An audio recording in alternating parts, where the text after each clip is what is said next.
By the way, what do you see then, like people who want to become BIM estimators and do the bidding phase with BIM using modelings and drones, point clouds, and so forward?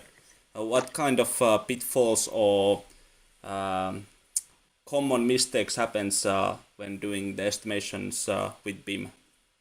Mostly, everyone should take enough time for it and to start as soon as possible, because there is always, it's better to start as soon as possible than to leave it for the next week.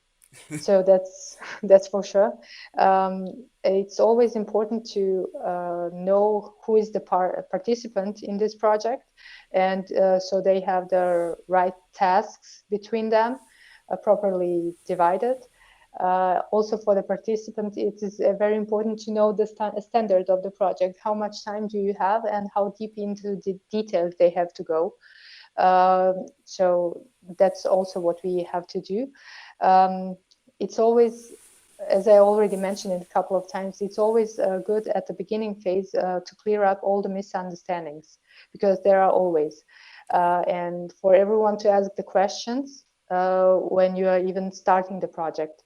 And to leave enough time for the questions in between, because there always pop up the questions in between. So you have to have enough time for the meetings as well.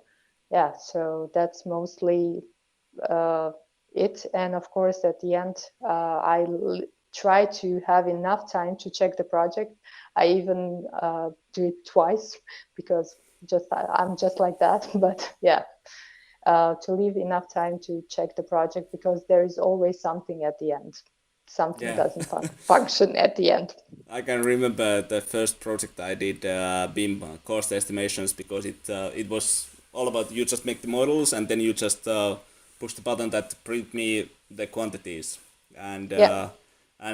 then when we won the project, I was so scared that, oh my god, what mistake did I do? What mistake did I do?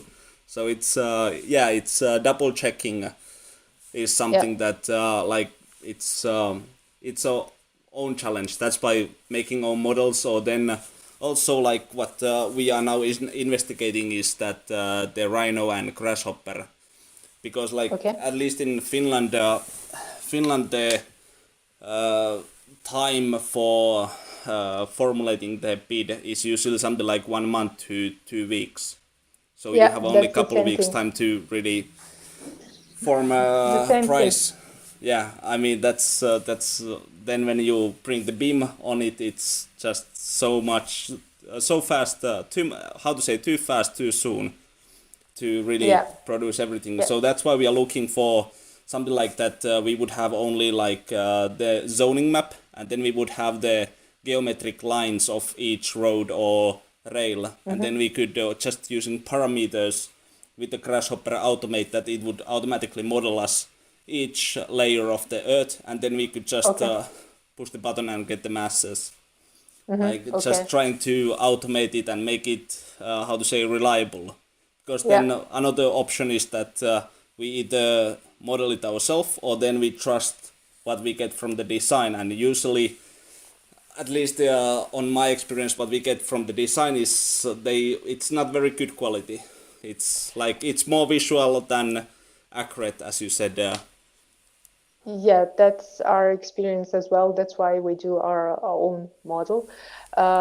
We try to always, just do, for example, in the building, to do one floor and then to copy paste it on the other floors as much as possible, to put a lot of details just on one floor and then to copy it above it and above it, and so etc. So we save our time in that case.